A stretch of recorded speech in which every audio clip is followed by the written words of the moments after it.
Our today's guest is a lead Central Europe investigator. In 2019, the Hungarian government secretly surveilled him with Pegasus, his military-grade spyware. Hungarian journalist Szabolcs Panyi. Hi, we're extremely pleased to have you today. Thank you for coming. Hi. Thank you for inviting me. We in Ukraine and probably people around the world, we have some image of European Union as a space for democratic countries with human rights, freedom of speech, extremely low corruption levels. Well, that's the world we were imagining in Ukraine, at least. But what happened to Hungary throughout the last 10 years shocked everyone. And what happened to Hungary in the last 2 years with its close ties with Russia, with it, like Orban's pretty much siding with Russia in this full-scale invasion to Ukraine, shocked Ukrainians even more. And a lot of people uncovered that, wait a second, that something is wrong with this state, something's wrong with this regime. Could you please tell us how did it happen, how Hungary, how democracy was killed, brutally killed in Hungary, and what happened to the regime? Okay, well. Yeah, well, it's not. That's a lot to unpack. Yeah, but it is. So let me start by saying that Hungary is formally still a democracy. I mean, we do have elections in every 4 years. It's just the same party that's winning it every time with a 2/3 majority, which gives them obviously a power to change the constitution and change any laws overnight whatever they want.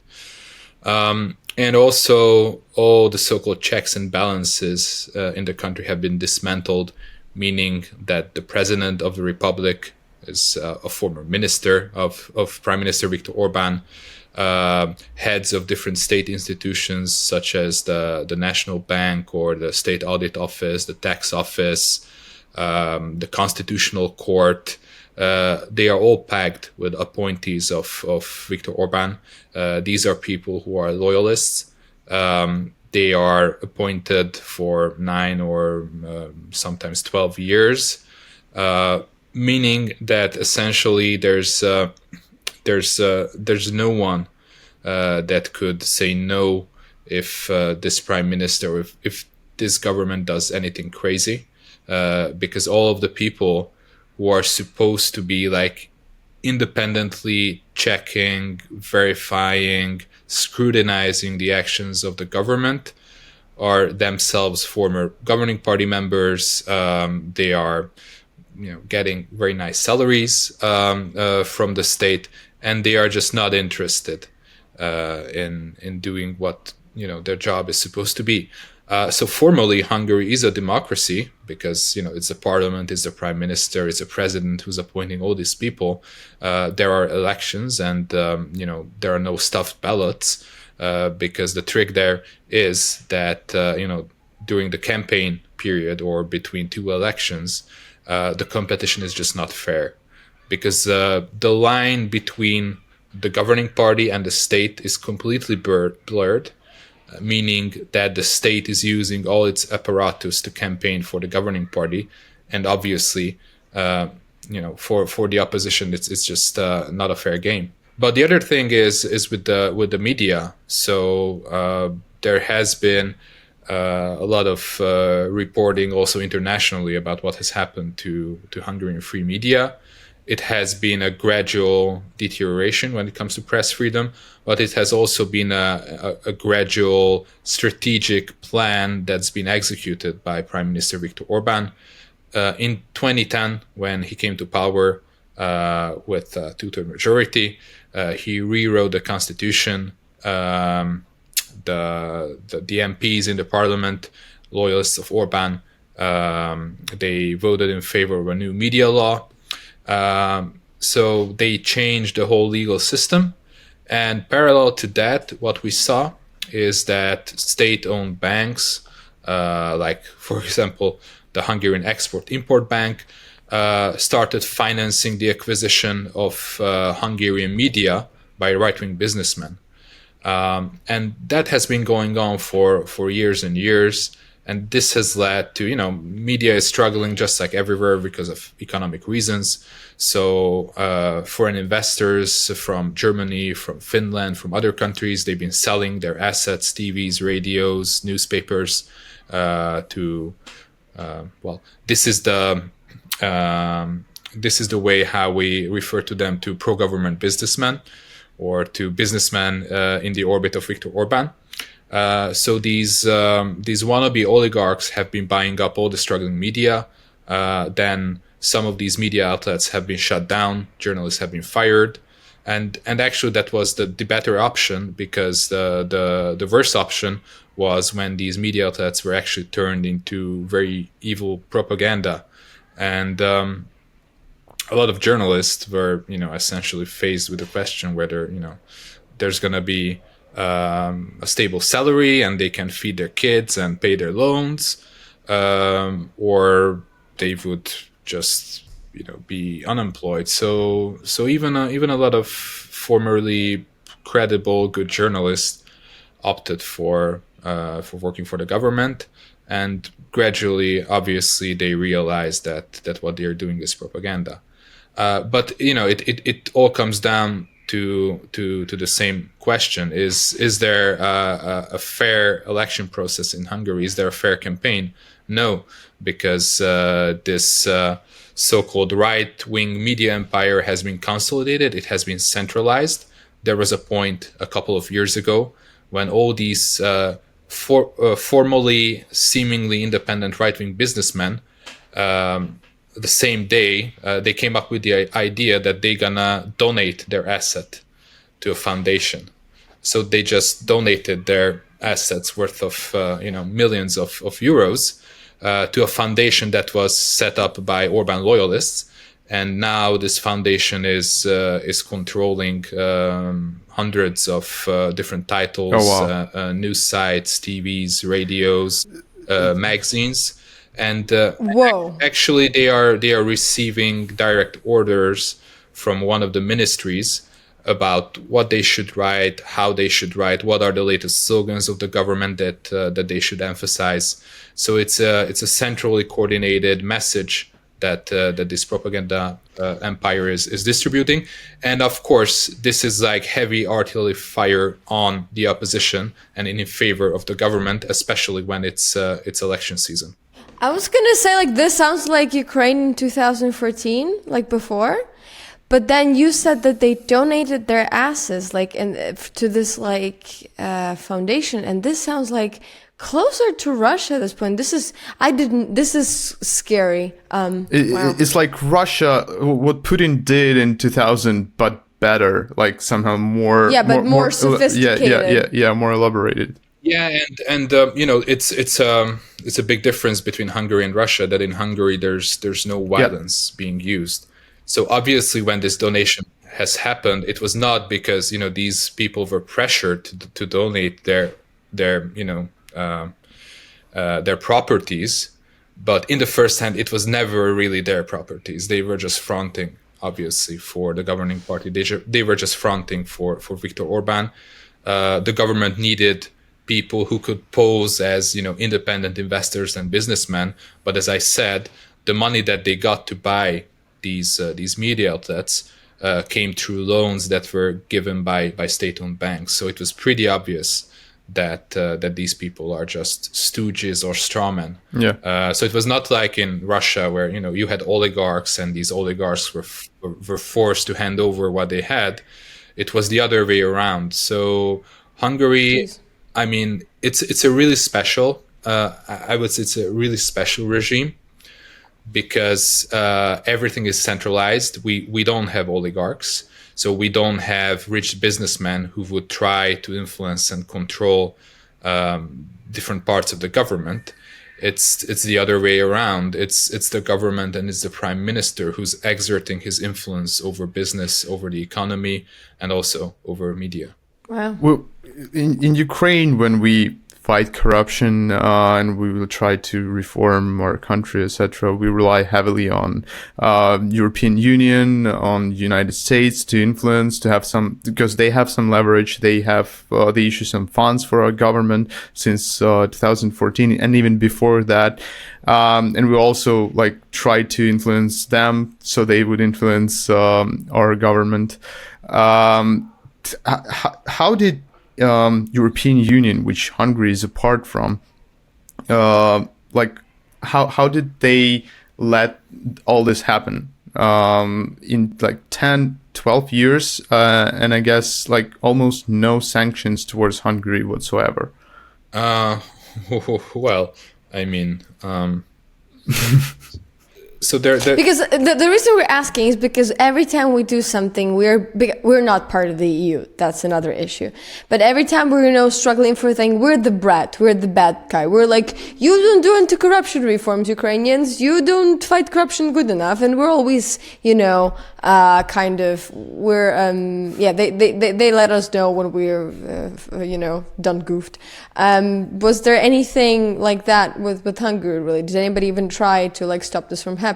Or the other problem is, apart from this complacency that everyone took it for granted that these new member states would stay on their path and they're gonna be more democratic as time passes. Also, the European Union, when it was founded, it was mostly founded as an institution where you need unanimity to get things done. Most decisions need unanimity, meaning that every single state has to approve a decision. Because the founding fathers of the EU, they never thought that someday there would be a guy who would actually use his or her veto power to blackmail the others, and this is what's been happening with the Orban government, not just inside the EU but also in NATO to some extent. So the thing was that the EU was just unprepared for these types of challenges. After 2010, when Hungary, when the government passed its new constitution with the votes of the governing party, but without the votes of the opposition, of course. So it was like a one-party constitution that's still in place. When they passed their media law and certain other laws, obviously European institutions became a little concerned, and there have been lots of debates inside the European Parliament mostly.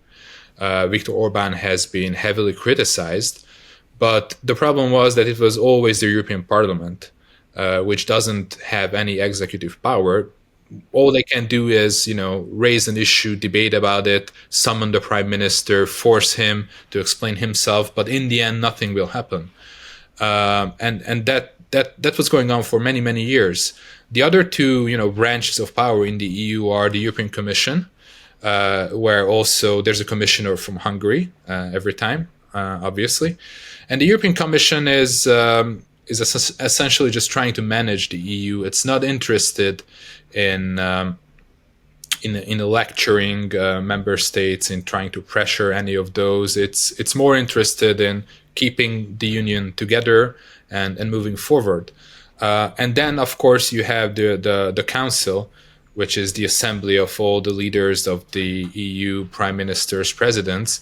And obviously, you have Viktor Orban sitting there at the table. And as I said, since the EU is mostly based on this decision-making of unanimity, obviously you cannot pass any decision without the approval of Viktor Orban. So this has all led to a standstill. And up until a couple of years ago, when things got really, really bad, the EU did not have any leverage over Hungary to try to pressure the government to change course.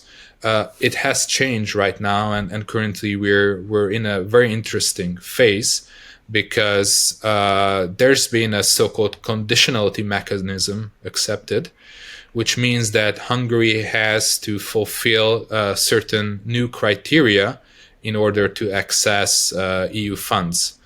Basically, the EU is not giving money. It has frozen the EU funds that were supposed to come to Hungary, unless the Hungarian government amends some laws, installs some new institutions, and comes up with a remedy to a handful problem.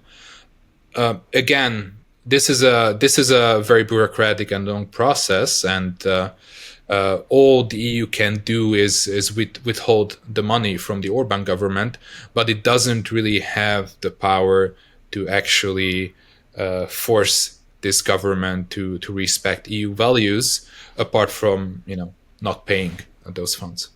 Do they depend on these funds a lot? Like I've heard you said something like Orban treats EU funds as his own money or something like that. But is it like really like how influential? How much of that money really means to Hungary? Well, most of Hungary's economic development is thanks to the EU funds that have been flowing to this country since our accession to the Union. So obviously, it's very important when it comes to GDP growth. GDP growth, the growth of the economy, is needed to have a social policy that favors certain voting groups who then vote for the prime minister. So these funds are really needed to preserve the popularity of the government on one hand, and on the other hand, these funds are also needed to preserve the functioning of the party apparatus and that shadow economy that's being built around the governing party. Or I can say that these funds are there to feed the Hungary lower class or middle class Fidesz appointees, local mayors or local politicians who make sure that on election day everyone votes for the governing party. And of course, it's also very important for the prime minister and his inner circle that these EU funds can also be spent on projects where the real beneficiaries are actually the prime minister's family members, or where the beneficiaries are family members or friends of other high-level government officials.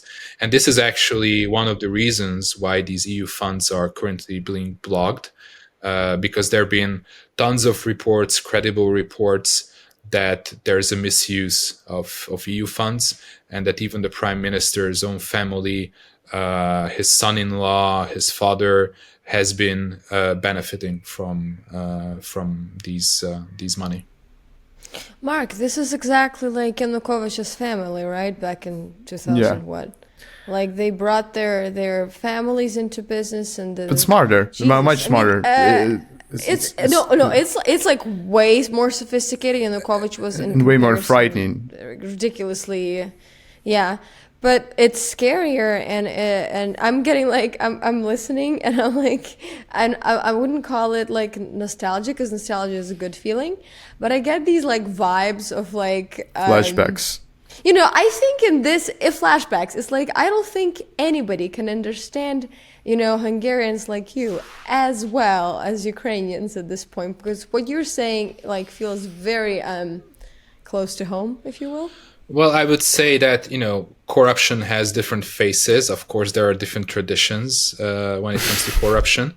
Bulgaria, Croatia, cultures. Serbia, I think also have their fair share of, corrupt practices.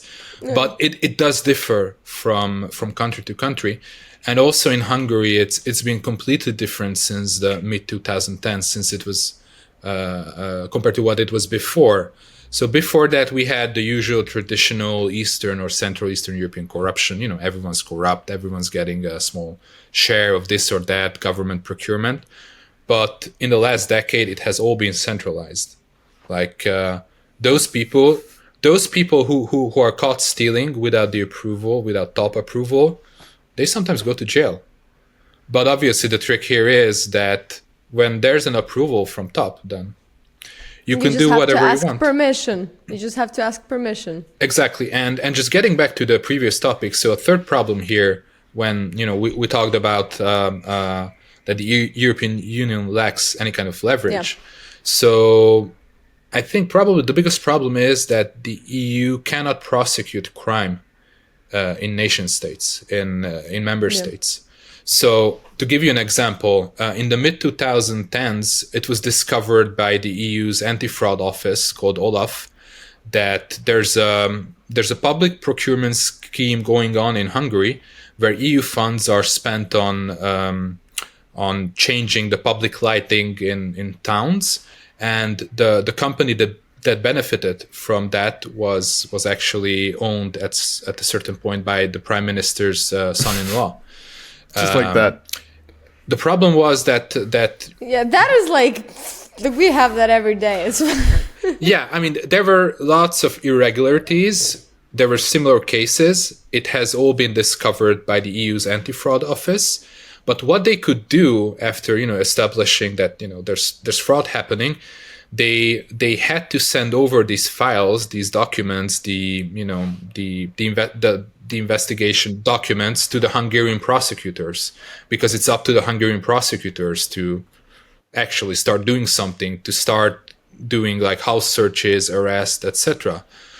What the Hungarian prosecutors did, they looked into the documents and said, well, we don't think there's any crime being committed here, but thank you very much.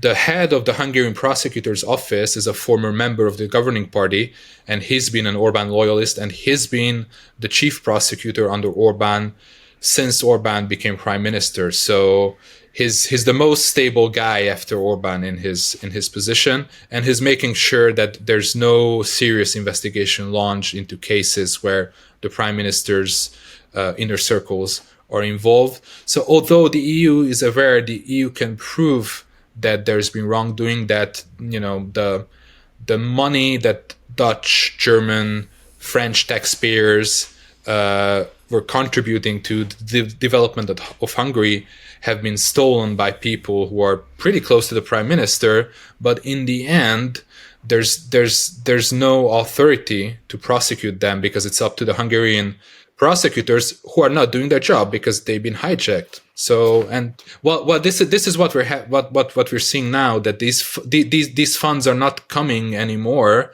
until the Hungarian government makes sure or reassures somehow the EU that it's not going to happen what happened in the past 10 years. But the real fear here is that obviously they will just pretend that they are making changes, that they are amending some laws, that they are making sure that the justice system will be more effective, to reassure the EU to unblock these funds. But once the funds are flowing to Hungary, they will just keep on with their old practices. I'm pretty sure, pretty convinced. Crazy. Yeah, so our dear viewers, if you, we obviously this is a cultural show and we explore different cultures of corruption, different countries. And if you would like to learn more corrupt culture in different parts of the world with our beautiful guests, please make sure to subscribe to this channel, to watch this video, to share it, to like it, to leave your impressions and your condolences to the Ukrainian and Hungarian civic society in the comments. And yeah, support this channel via links in the description. And I'm going to slowly move to a even more depressing subject. I'm sorry, because again, we're Ukrainians. We're used to talking about these things. Russia. We've mentioned it, and you've mentioned it a couple of times during the show already. Very topical for us. So, I mean, there are some obvious reasons why Hungary is so, why Hungarian government, it's better to say government, is so keen on supporting and talking to Russia. I mean, let's just, out of the blue, the Rosatom has finished or is finishing currently building the nuclear power plant in Hungary. The EU has allowed it to happen for numerous reasons we're not going to bore our viewers with. But so apart from obvious economic reasons and apart from obvious economic dependencies on Russia, there have been, various reasons and various theories why Hungary's relationships with Russia is so kind of stable and deep and, and mutual. It's business, and there has been talks of Hungary becoming some sort of European hub, European Russian spy hub for all sorts of malicious actors. And we've spoken to a journalist from the UK before, and we've asked him the question: how did this happen that London has become the safe haven for Russian money?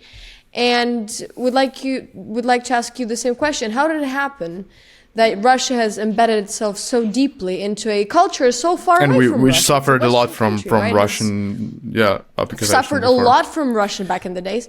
How did it happen that, the Russian relations are so deeply embedded, and two, how did it happen that so many Russian spies have found themselves within Hungarian borders? Okay, well, this is also quite a big topic.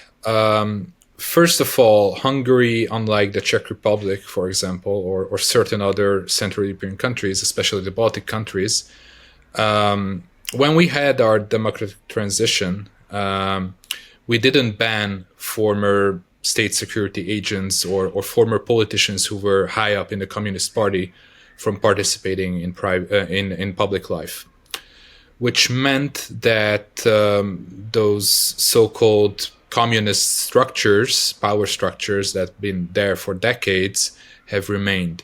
It meant that those people who learned in Moscow, who trained, who had common operations, when we talk about, intelligence officers, they had common operations and became friends with, KGB people, were sitting there at every Hungarian ministry advising what this sovereign state was doing until the late 80s.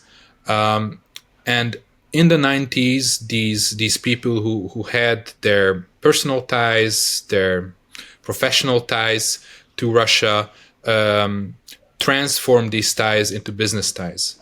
And one of the most lucrative businesses was of course, about importing different stuff such as oil or gas to Hungary.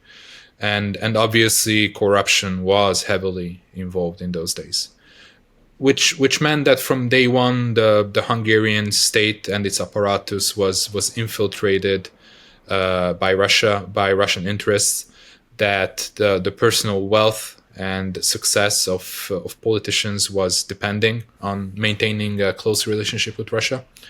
But on the other side of the political spectrum, we had a young Viktor Orban, a liberal, almost anarchist guy. So Viktor Orban used to be the most anti-Russian politician for a long time in Hungarian politics. During his first stint as prime minister around the millennium, that was like the low point in Hungarian-Russian relations. And the real change started in the mid-2000s, before Orban came back to power. It started actually under Hungary's socialist government. These socialists were, the former communists, exactly the people whom I described, who had their personal ties with Moscow. And that's when Putin became a regular visitor to Budapest. And when Orban came to power in 2010, he just took over this already existing and flourishing relationship with Russia. Mostly the ties between the Hungarian and the Russian state were about energy, about oil, gas, and later, of course, nuclear. Hungary has currently one nuclear power plant in the city of Paks. It's called Paks 1 because in 2014 Paks 2 was announced with the participation of Rosatom. So it was announced in 2014 January that Rosatom would build essentially a second nuclear power plant in Hungary, and that happened a couple of weeks before Crimea and before hell broke loose in Ukraine. So the Russians were really pushing to get this project approved before they started their war against Ukraine, because obviously they were aware that sanctions are coming, but they had to make sure that they put their foot in the door before that happens. And it's still a riddle We still don't know why Viktor Orban, who is a former anti-communist, anti-Russian politician, why he changed his mind and why he became so close to Russia. But what we do see is that, especially in the second half of the 2010s, they were meeting yearly, sometimes twice a year. I mean, Orban and Putin. More and more businesses were announced, and Hungary opted to sign long-term gas contracts with Gazprom instead of trying to diversify its gas supplies. So when the war broke out, Hungary had been reinforcing voluntarily its dependency on Russian energy, which also meant that the Hungarian leadership, the Hungarian government, had to consider that in case it goes against Russia, then obviously it could pay a big price for that economically. And you have to know about this government that they usually think in 4-year election cycles. That's just pretty regular for any Hungarian politician. They don't really care if there's going to be an energy dependency on a warmongering state like Russia for decades to come. What matters for them is that they can ensure that energy prices are low, so that people are happy and that they're going to vote for the governing party. And this was the type of deal that the Orban government cut with Putin's Russia, that in return for cheap oil, gas, that the government could use to lower energy prices and to keep the population satisfied. In return for that, there was not a single critical word omitted by Orban. He never criticized Putin. Quite obviously, in his foreign policy, he's been making tons of gestures to score points with the Kremlin, and partly you can say that this was to ensure that this flow of cheap energy will remain stable. But on the other hand, this still doesn't really explain everything. I mean, this government has been so visibly, also in its rhetorics, pro-Russian, that you cannot just explain that with the interest of the Hungarian state. And there are many other EU states that have been pretty pro-Russian, especially Germany, but they've been never vocal about it. They try to do business in the shadows, cut backroom deals. But Orban, also in his rhetorics, is rabidly pro-Russian. And we talked about the Hungarian pro-government propaganda. What it's doing currently, but it has been doing that in the past 5 or 6 years, is that they are copy-pasting Kremlin narratives, obviously tailoring it to a Hungarian audience and peddling it all the time, and on the other hand, obviously smearing and attacking Ukraine. So these are things that after some point you cannot really explain with the need of Russian energy, because technically, of course, it would need some effort, it would need some investments, but Hungary could substitute Russian energy sources with Same for others. Everyone. Yes. Same for every country. That's what happened when we were talking about Nord Stream 2 back in the day, that you can diversify, they can buy from different parts, but this was an easy way to go. I have a very, it's a question. So yeah, I just didn't know. So it's a mystery. Again. It's a mystery. Is it possible that Russians have something on Orban? Like, how? Because this makes no sense. You said he was anti-communist, very vocal anti-Russian, and then one day something changed, and here you go, Putin's best friend. Is it possible they found something on him? Is there like a folder in Putin's dresser that says Viktor Orban on it, which has some bad pictures? I don't know, man. Like, you tell me.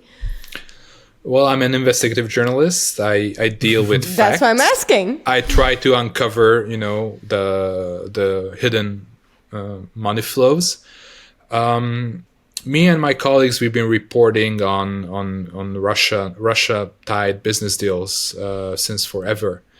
And what we do see is that it's not just the Hungarian state or the Hungarian economy that's to some extent benefiting from Russian business deals, but also some people.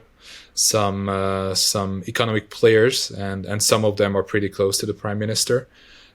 Obviously, we've read, it's well known how Russia is using, especially like gas deals, to pay off some local elites in some Eastern European countries, how they corrupt the local governments.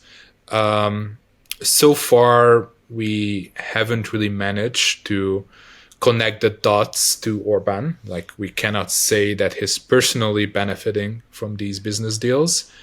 What we can say is that there are people in his orbit, people connected to him, who do benefit from such deals. And we can also, say, just, point to these examples but also in Ukraine previously, in Bulgaria, and other countries. Don't say you're sorry, we know. Yeah. How the scheme was pretty much the same.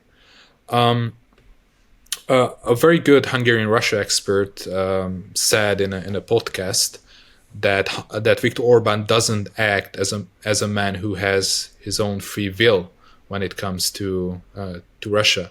He doesn't act as if it's up to him to decide the fate of this relationship.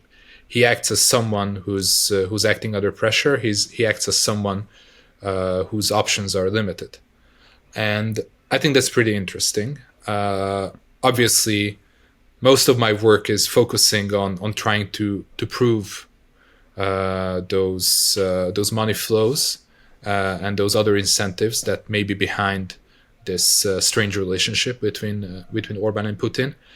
On the other hand, what I'm also focusing on is the presence of Russian intelligence activity in Hungary.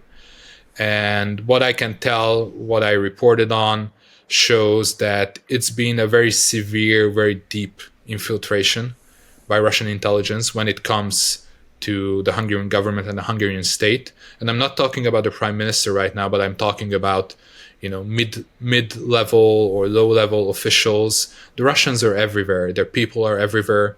People who are paid by them, people who are pressured by them, people who work for them are everywhere.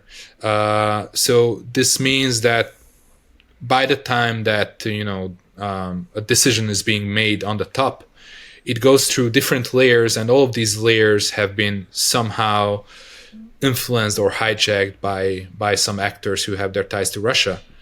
So in the end, it's not a big surprise that even on the top, the decision is gonna favor an option that's also something that Putin will like. So that's crazy. That's a problem, and I think you mentioned also that Hungary is becoming this hub for Russian intelligence. I would say that Hungary is a hub for Russian intelligence, but it doesn't mean that it's a hub for Russian intelligence operations against Hungary.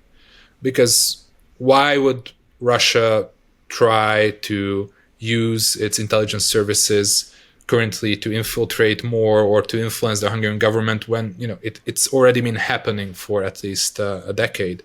The Russian intelligence. Maybe that's how they pressure them.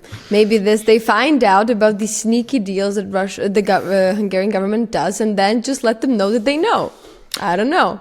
Could be. That's what I would do.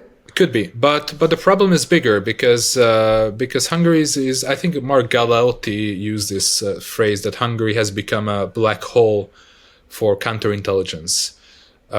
Russian spies are not really pressured, not really investigated, not really watched by the Hungarian counterintelligence. They can do almost whatever they want in Hungary, and what they want to do here is not launching or organizing operations against Hungary, but doing that against other surrounding countries. Hungary is in the Schengen zone, meaning there's no border check.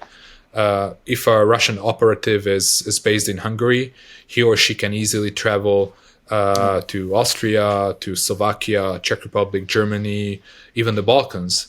So that's the main role of Hungary currently, that it's a hub for Russian operations against neighboring countries. But I would still say that the situation in some other countries, such as Austria, is still worse. I know it's not something that makes me proud as a Hungarian. That in other countries it's worse, but yeah, Hungary is not the worst still. Although I have to say that even Austria has been expelling Russian diplomats in recent times since the full-scale invasion. Hungary has not expelled a single spy in the past few years. The only official expulsion that happened was after the Skripal poisoning. But even in that case, I found out, I wrote a cool story about that Hungary expelled a Russian diplomat who was already about to leave his posting because he finished his job. Smart. Very smart. Very good. I'm weirdly, I despise these people. I'm weirdly proud of how they turned this thing around. Like, just, and don't apologize for saying, like, I know it's bad that, Hungary's not the worst. It's okay. We can relate. No, it's fine. Like, yeah. it's just sad because I don't even know what's next for Hungary then. How's the civic society doing in that case?